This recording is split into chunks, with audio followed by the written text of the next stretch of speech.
जब कुम्हार घड़े की रचना करता है और घड़ों को आबे में पकाता है और पकाने के बाद जब आबे से बाहर निकालता है तो चुटकी मार मार के बजा करके देखता है, जिसमें टना टना आवाज़ निकलती है। बार बार मारता है, हाथ भी मारता है, हथेली भी मारता है, उसे रखता चला जाता है।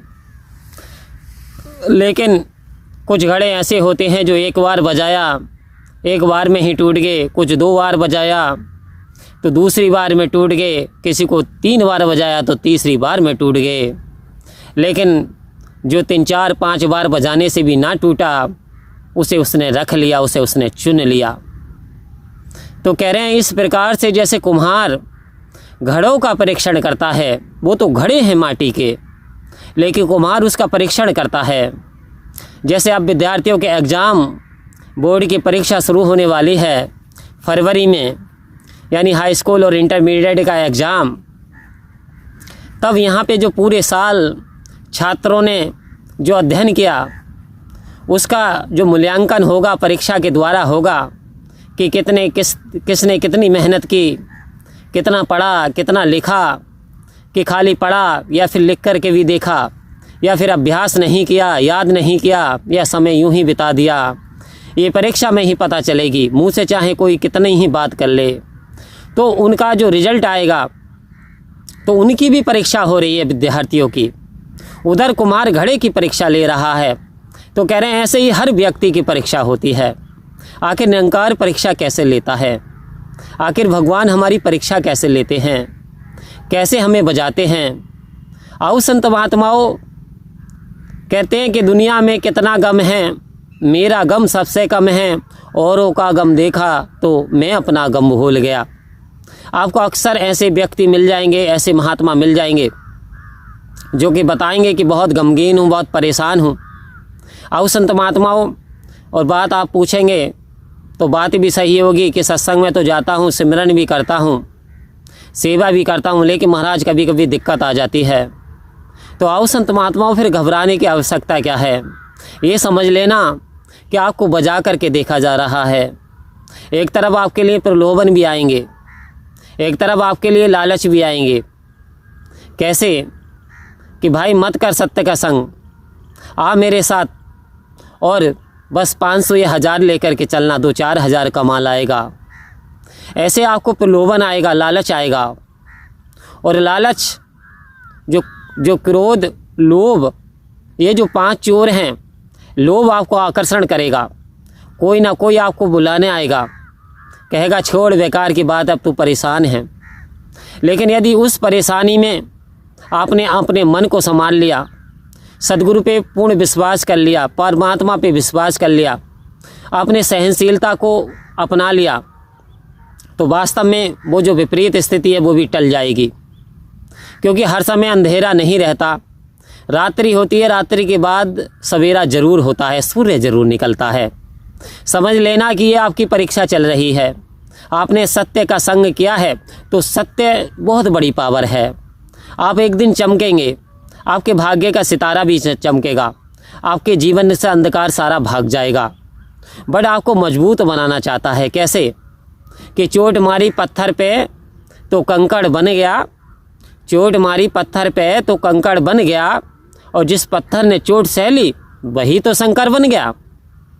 मंदिर में एक पत्थर वो भी होता है जिस पे नारियल फोड़े जाते हैं, लोग बार बार नारियल फोड़ रहे हैं, और एक पत्थर भगवान की रूप की आकृति, जिसने कारीगर ने भगवान का रूप दे दिया, भगवान की मूर्ति बना दी।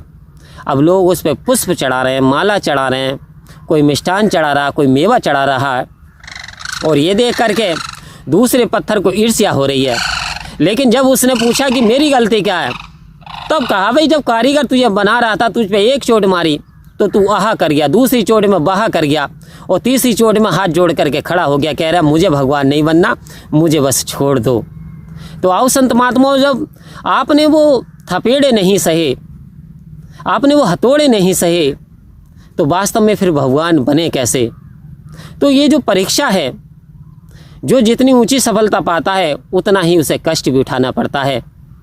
बट सद्गुरु ने एक चीज़ और हमें दे दी, जैसी दृष्टि वैसी सृष्टि। सतगुरु ने आज हमारी एक समान नज़रिया बना दिया। कह रहे हैं यदि खुशहाली आ जाए ना बेटा तो हद से ज़्यादा फूलना मत, मुंडे फुला करके मत चलना, किसी को इठलाना मत, किसी के मजाक मत बनाना। यदि सफल हो गया और तू सफल है और दूसरे की अवहेलना मत करना। ये सतगुरु ने हमें सिखा दिया। यानी गम में ज़्यादा गमगीन भी मत होना, आंसू भी मत बहाना। जब कहीं ना मिले ठिकाना तो सतगुरु के दर पे चले आना।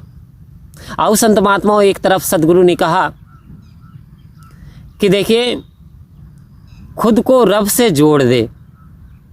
जब बिल्कुल आप मायूस हो जाएं, तन्हा हो जाएं, कोई अपना ना दिखाई दे तो खुद को रब से जोड़ दे, बाकी रब पे छोड़ दे। कह रहे हैं रब को समर्पण कर दे, डेडिकेशन कर दे कि प्रभु तू ही है, बस तेरे सिवा कुछ नहीं है। करन करावन हार तू, सब कुछ तेरे पास। अंग संग तुझको देख के दास करे अरदास, और तू राजा अधिराज है प्रभु, मैं दासों का दास। हे सच्चे पातशाह शहंशाह, तेरे लिए कुछ भी असंभव नहीं है। तू चाहे तो सूखी हड्डी में जान डाल सकता है, तू चाहे तो घर में खुशहाली ला सकता, बरकत ला सकता है, गरीबी भी दूर कर सकता है। तू तेरे लिए तो कुबेर के सारे भंडारे एक इशारे में खुल जाते हैं। कहा कि तेरे एक इशारे से ही फूटे जल के धारे हैं, तेरे एक इशारे से ही बन गए आलम सारे हैं। अरे मुझ में कहाँ है सिर्फ इतनी तेरी सोच विचार करूं, जान भी तो है तेरी, ये क्या अर्पण क्या राज करूं, फिर हूँ मैं कर क्या सकता हूँ। यहाँ लेखक ये इतनी बड़ी बात कह रहा कि सारे धरने कागज करूं, लेखन करूं बन राय, और साथ समंदर की मसी करूं, तभी गुरु गुड़ लिखा न जाए। आओ संत महात्माओं, सतगुरु की बड़ी महिमा है। सतगुरु की इतनी बड़ी महिमा है, इतनी बड़ी महिमा है कि इसका वर्णन, इसका उपकार हम नहीं चुका सकते। चाहे हम लाख बार सजदा भी कर लें तब भी इसका एहसान नहीं चुकाया जा सकता। आओ संत महात्माओं, ये परीक्षा चल रही है।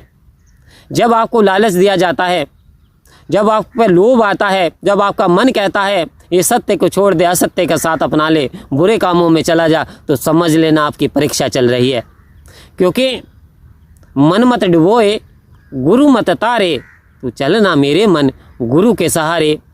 गुरु के वचन पर चलना है मुश्किल, मगर चलने वालों ने पाई है मंजिल। आओ संत महात्माओं, जो चल पाए उन्हें मंजिल मिल गई, क्योंकि जो नामों में बैठ गए सत्य की वो पार हो गए। जो स्वयं पार होना चाहते हैं वो डूब गए।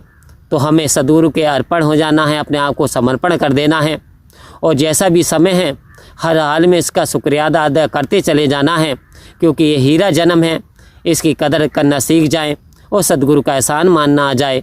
परम प्यार से बोलिए धन्यवाद जी।